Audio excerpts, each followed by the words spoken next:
Beautiful, beautiful. I want you to write down 3 things for me, please. I want you to, first of all, write down the word perspective. Perspective. And the word after that, I want you to write, underneath it, vision.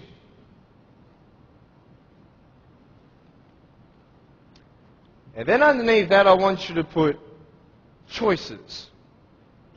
So perspective, vision, and choices. This is what I'm going to be speaking about. I'm going to be real with you and start from the beginning. I was born in a blessed country. I was born to parents with the support I needed. You see, when I was born, it was such a tragedy. It was such a great shock to everybody. We had ultrasounds done when Mum was pregnant with me. I was her firstborn. And my mum made sure that we had the best doctors in Melbourne. My mum was a nurse and delivered hundreds of babies before I was born. She knew exactly what to do and what not to do in her first pregnancy. Yet, having all these precautions, this happened. And anybody who saw me and saw my parents automatically thought that, hey, this is a bad thing. And I mean, for anyone to say that would be a good thing, that is not sane. That would be insane. To say that, hey, congratulations, your baby's born without arms and legs. It was such just a pause in their life where they couldn't breathe. They couldn't fathom. What kind of life is their firstborn son going to live? Without arms and legs, he can't even feed himself. He can't even dress himself. Doctor said I would never be able to stand up, let alone jump around. You know, I'm so thankful that they knew nothing until I was born. Because imagine if my parents did know, and they would have what? The option of abortion. And the majority of the doctors, I believe, would encourage such an act. Why? Because what we see in this child's life is not going to be a good quality lifestyle for you and your child. And the wisest thing you could do is abort. Well, hey, who knew? Who knew that I would become a 23-year-old professional motivational speaker, speaking to 1 million people all around the world, starting schools in third world countries, building hospitals in the future and orphanages and all that stuff. We sponsor 43 kids who don't have food, fresh water and all that sort of stuff. And that's just the beginning. I'm a real estate investor. I'm a stock market investor. I love options trading. That's becoming one of my professions. I love real estate investing. I love the fact that we can make money doing real estate developing. Make our money, make more money. I love that fact. I love the fact, though, above all, that I can give the world something that others cannot.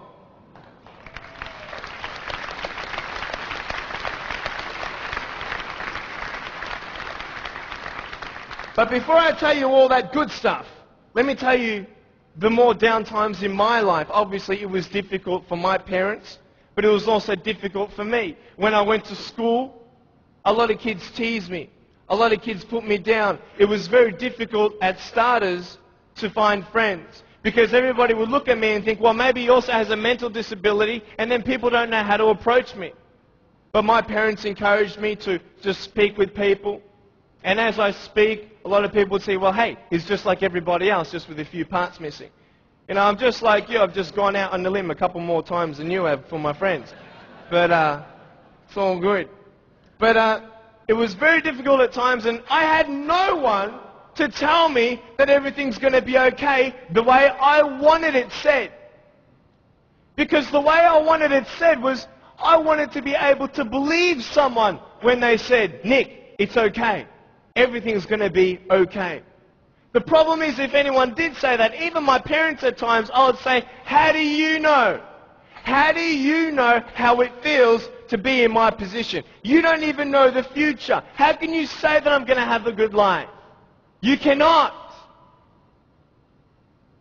Last January, within 3 weeks, 3 of my family members died. January 2005. My uncle, my grandfather, and one of my cousins. The day after my grandfather was buried, my uncle, 53-year-old man, had a heart attack, died. 5 days before he died, he was at the doctor's and everything was fine. What can you tell me to encourage me? Can you tell me anything? Only if you've been through it. And this is what I'm here about.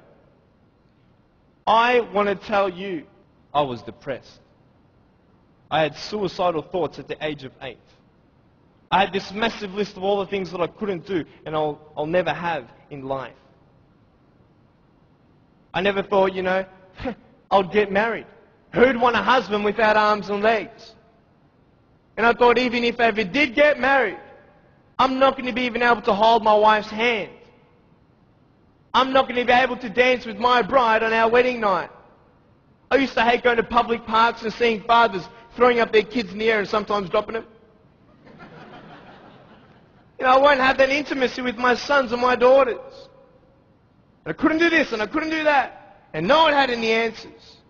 And I thought I was the only one in such a predicament. What happened? What changed? The first thing I got you to write down was perspective. How you see your life is the first key. Who are you? And where are you in life? This is the first question I want to ask you.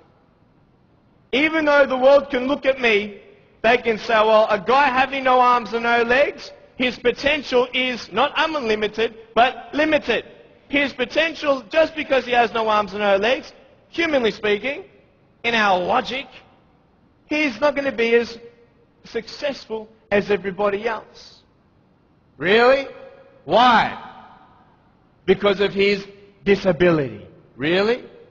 What is a disability? Have you ever thought of that? A disability. I'll tell you what a disability is. Something that would hinder you to achieve something. Now, just because I have no arms and no legs, it doesn't mean that I can't be successful. It doesn't mean that I can't do a business degree like I've done, a Bachelor of Commerce in Financial Planning and Accounting. That didn't stop me. Then what really stops you? Your mind. The way you see your life and where you are going will determine how successful you will be in life.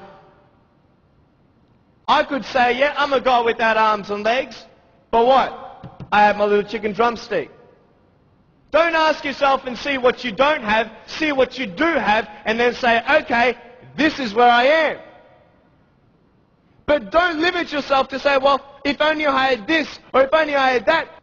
You can think of all the things that you don't have, but I want to ask you, is that really constructive? No. Why? Because no one can turn back time. It's up to you with what you do with today. Your priorities, your daily agenda will determine how successful you are. You want to know something? I started to be thankful. Thankful? Why, Nick? How could you be thankful? My mum showed me a newspaper article of a young man who had a disability, not similar to mine, but it was also unexplained medically. And I thought, you know what? I'm not the only one with something to bear. But I'm telling you, this perspective is everything. Giving yourself enough credit. Write this down. Give yourself credit. Even if the whole world told me that, Nick, you have no arms and no legs, you're not good enough, you're not going to reach your fullest potential, and even if you do, it's not going to be compared to anybody else's potential because you have no arms and no legs. Even if the whole world has that discouragement on you or their view on you, you don't have to believe them. You get it? You don't have to believe others' opinions. Because it's just an opinion. If a doctor comes to you and says, hey, I'm sorry, you've got cancer. What are you going to do? Get a second opinion. Right? Why? Because you want to make sure that he's right. You want to know exactly how much you have to live and what's going on. Well, why not get a second opinion when people put you down? Why not get a second opinion when your family thinks you're dreaming? Tell him he's dreaming. He's